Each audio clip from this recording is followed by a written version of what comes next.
तो उस्मान सईद साहब, आपकी इजाज़त से ज़रा सैर कामरान साहिबा से गुफ्तगू का आगाज़ कर लेते हैं। सैर साहिबा, बिलावल भुट्टो जरदारी कह चुके हैं कि जल्द ही ऑल पार्टीज़ कॉन्फ्रेंस होगी, शहबाज शरीफ की ज़रा सेहत बेहतर हो जाए, उसके बाद फिर उनको भी बुलाया जाएगा और तमाम अपोजिशन जमातों को बुलाया जाएगा।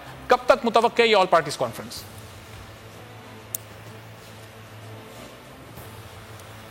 चलें, सैर साहिबा से दोबारा राब्ता बहाल करते हैं और फिर उनसे ये सवाल भी करते हैं। उस्मान सईद साहब, तैयार हैं आप, आपकी हुकूमत पंजाब में और वफाक में इस ऑल पार्टीज़ कॉन्फ्रेंस का मुकाबला करने के लिए? बिस्मिल्लाहिर्रहमानिर्रहीम। अरबाब, आपका बहुत शुक्रिया। लेकिन जरा जो आपने इंट्रो दिया उसके अंदर आपने कहा कि कौन करेगा इस ऑल पार्टीज कॉन्फ्रेंस की सदारत, तो मैं आपको बताऊं ये मुकाबला बड़ा सख्त होना है, क्योंकि जो अपोजिशन है उसका टाइटल कुछ यूं है कि मुत्तहिदा अपोजिशन बराए तहफ़्फ़ुज़ बदउनवानी। वहां तो बड़ा सख्त मैच पड़ना है। जरदारी साहब ने कहना है कि मैंने पापड़ वाले, फरूदे वाले और रेडी वाले के अकाउंट में इतने पैसे भिजवाए, लिहाजा मैं करूंगा। आज की इंकशाफात जो आपके टेलीविजन के ऊपर हुए, बोल के ऊपर जो आपके नुमाइंदा दूसरे ने किए, जिसके मुताबिक अब तो पापड़ वाले इजाद कर चुके हैं, शहबाज शरीफ उनकी फैमिली भी, तो मुकाबला बड़ा टफ है। देखिए, एक तरफ चीटियां लगाने वाले हैं, एक तरफ जो आपके सामने मुश्ताक चीनी जिनका फ्रंटमैन था वो है, एक तरफ ओमनी ग्रुप वाले हैं, एक तरफ सिर्फ पापड़ वाले हैं, तो एक तरफ फरूदे वाले हैं, एक तरफ इस्लाम के नाम पे अपनी सियासत को हाथ रखने वाले मौलाना फजलुर रहमान है।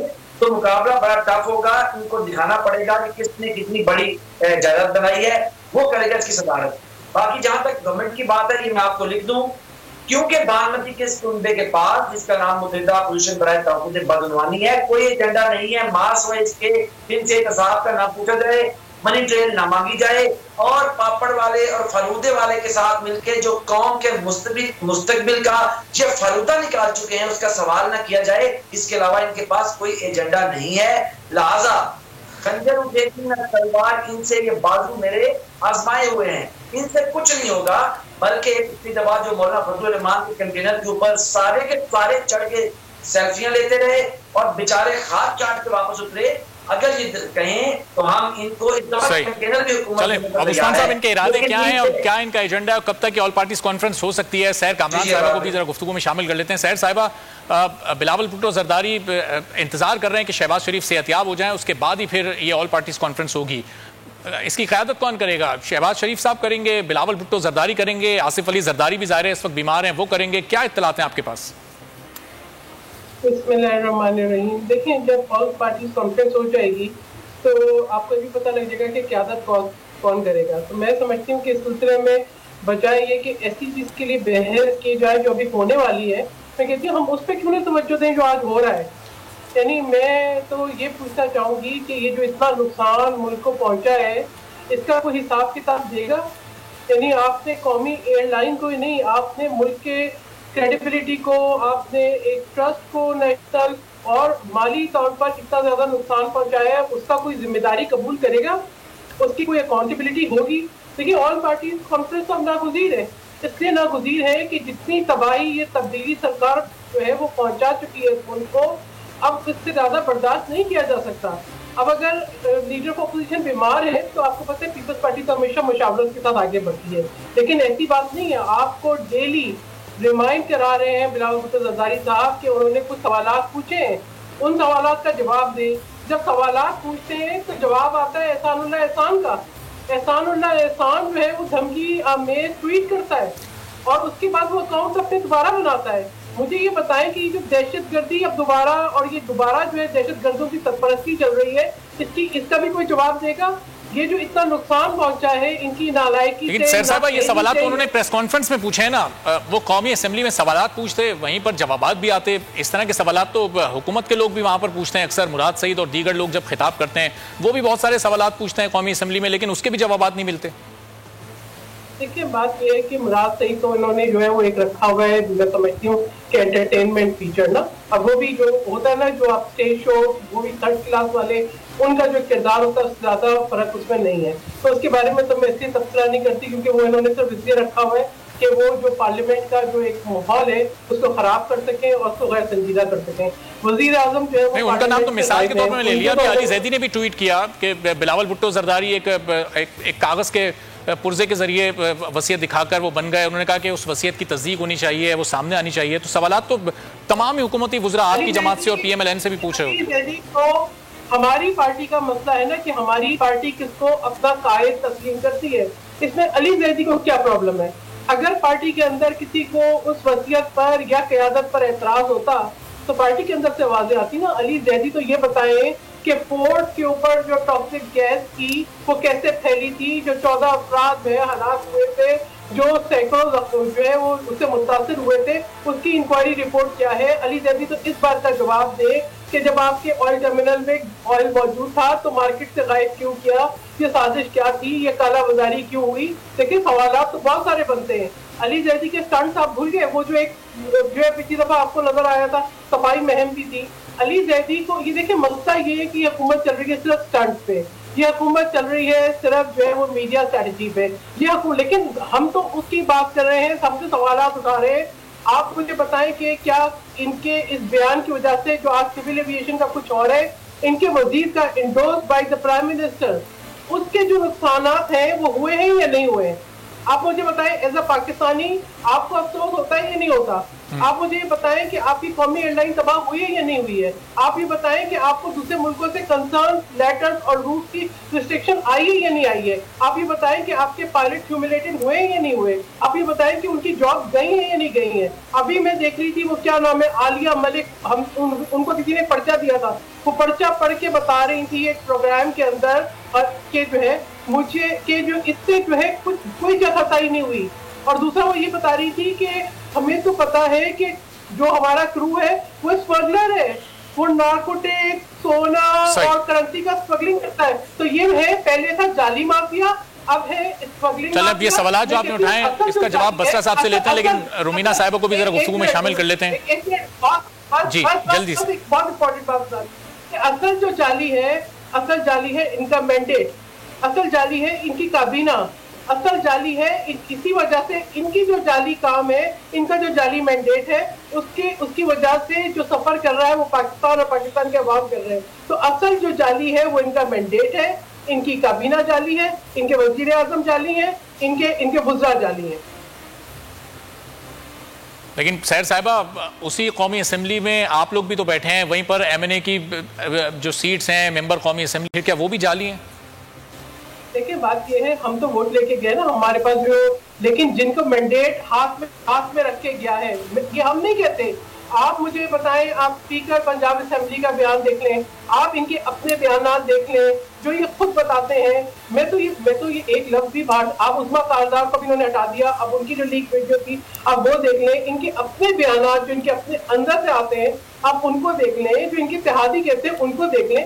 ये तो बात मैं नहीं कह रही, ये तो कह रहे हैं कि हमें प्लेट पे रख के दिया गया, हमारे साथ जो है वो सारी जो है वो फोर्सेज है, तो हमें कोई हाथ नहीं लगा सकता, इसीलिए तो ये हालात हो रहे हैं। मुझे ये बताएं कि अगर इतना बड़ा नुकसान मुल्क को हो जाए उसका क्या? मैं तो कहती हूँ इस्तीफा तो कुछ भी नहीं है, इस्तीफा क्या, रिकवरी करवा के दें, रिकवरी करवाए। इस्तीफा तो होना क्या, सैक होना चाहिए, टर्मिनेट होना चाहिए मुतल्लिका वजीर को भी। प्राइम मिनिस्टर तो जितने दावे करते थे, तो मैं कहती हूँ कि जो एक पूरा टीम का सरदार है उसी के अंदर खराबी होगी ना, जो टीम ऐसी है। इंडोर्स तो उन्होंने भी किया है, यानी आज आपके पास ऐसा प्राइम मिनिस्टर है जो आपको पार्लियामेंट में कम नजर आता है, जब नजर आता है तो OBL को शहीद कहता है, जब नजर आता है तो पाकिस्तान के पायलट के बारे में ऐसा बयान देता है।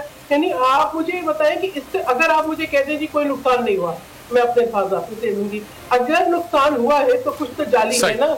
इसका मतलब है कि जो आपकी सिविल एविएशन अथॉरिटी कह रही है वो गलत है, जो आपकी जो है जो वजीर आजम ने कहा वो गलत है, जो आपके वजीर ने कहा वो गलत है, तो जाली क्या है? ये तो बताएं कि जाली क्या है? जाली की इस्तेलाह तो इन्होंने निकाली, माफिया की इस्तेलाह तो इन्होंने निकाली। चलिए उस्मान साहब से पूछ लेते हैं, यही है जाली, उस्मान साहब, PIA के जहाज को हादसा पेश आया, तकरीबन लोगों की मौत हो गई, कोई इस्तीफा नहीं आया। ट्रेन हादसा तो कोई दिन ऐसा नहीं गुजरता जिस दिन कोई ट्रेन हादसा किसी स्टेशन पर ना पेश आता और लोग ना मरते हों, आज तक कोई इस्तीफा नहीं आया। इमरान खान साहब तो बात करते थे मोरल पॉलिटिक्स की, कि मोरल वैल्यूज़ बड़ी हाई होनी चाहिए पॉलिटिक्स में, जहां कहीं कोई हादसा हो मुतल्लिका मिनिस्टर को इस्तीफा दे देना चाहिए। लेकिन अभी तक हमने देखा आपकी हुकूमत में ना वजीर हवाबाजी गुलाम सरवर खान साहब ने इस्तीफा दिया, ना शेख रशीद साहब ने इस्तीफा दिया, तो फिर वो मोरल वैल्यूज़ कहाँ चली गई? अच्छा बात साहब, हमने देखा है कि कमोबेश मेरी बहन जो है उन्होंने बड़ी पुरजोश और बड़ी लंबी दरफाजी की है और कमोबेश वो 11 मिनट तक बोलती रही हैं। और उनके दो चार पॉइंट्स मैं रिस्पॉन्ड कर दूं, फिर आपको भी रिस्पॉन्ड करता हूं। उन्होंने कहा कि मुराद सईद को हमने रखा हुआ एंटरटेनमेंट के लिए।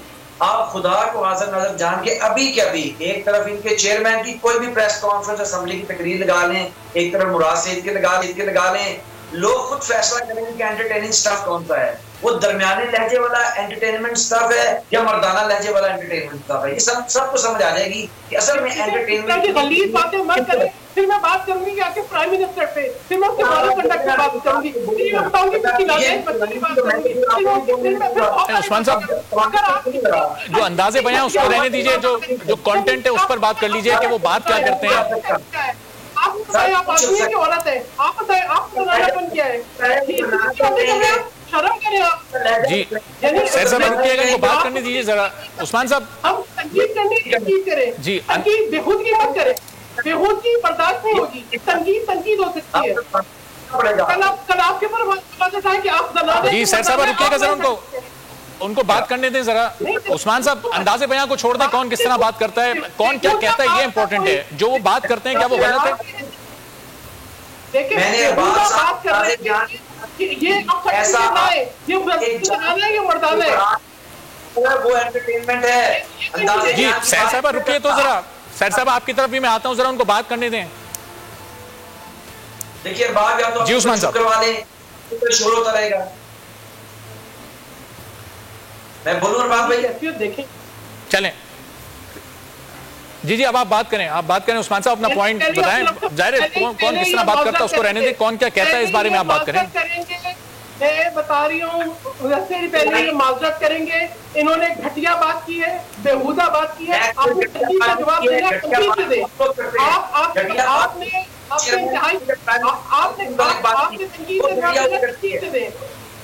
आपने बेहुदा बात की है।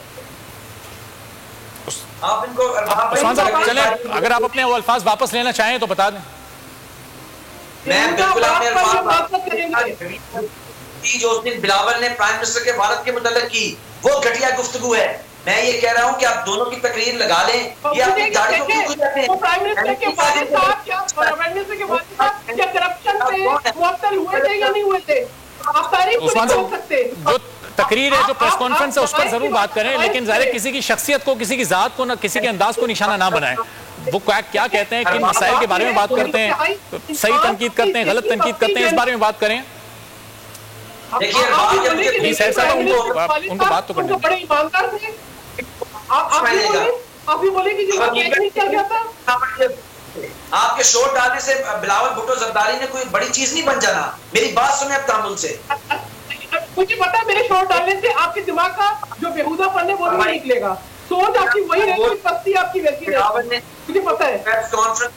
Prime minister Imran Khan. चलिए सैर साहब आपने जवाब तो दे दिया, वो अपने अल्फाज वापस नहीं ले रहा है, अब उनको बात करने दें ताकि ज़ाहिर मसाइल पर भी बात हो सके। बात करने के लिए इंसान को एक ऐसे शख्स है भाई, अगर आपको लगता है कि आपके वजीर ने बात नहीं की, आप मुझे बोले नहीं बात नहीं की। अगर आपको लगता है कि कौमी एयरलाइन को नुकसान नहीं पहुंचा, आप बोले कि नहीं पहुंचा। अगर आप बोले कि ट्रेन के हादसे नहीं हुए तो बोले कि नहीं हुए। अगर आप बोले मुल्क की मईशत तबाह नहीं हुई तो आप बोले कि नहीं हुई। अगर आप ये बोले कि गवर्नेंस तबाह नहीं हुई तो नहीं बोले। यहाँ पे अखलाकियात गवर्नेंस यानी सवाल साहब, अब ये तमाम सवाल आपने उठा दिए, अब इनके जवाब उस्मान साहब से ले लें जरा। आप नहीं ले सकेंगे। जब हम ये सारे सवाल उस्मान साहब के सामने आपने रख दिया, अब जरा उनको जवाब भी ले लें। एक एक करके बात करेंगे तो जाहिर लोगों को भी समझ आएगी।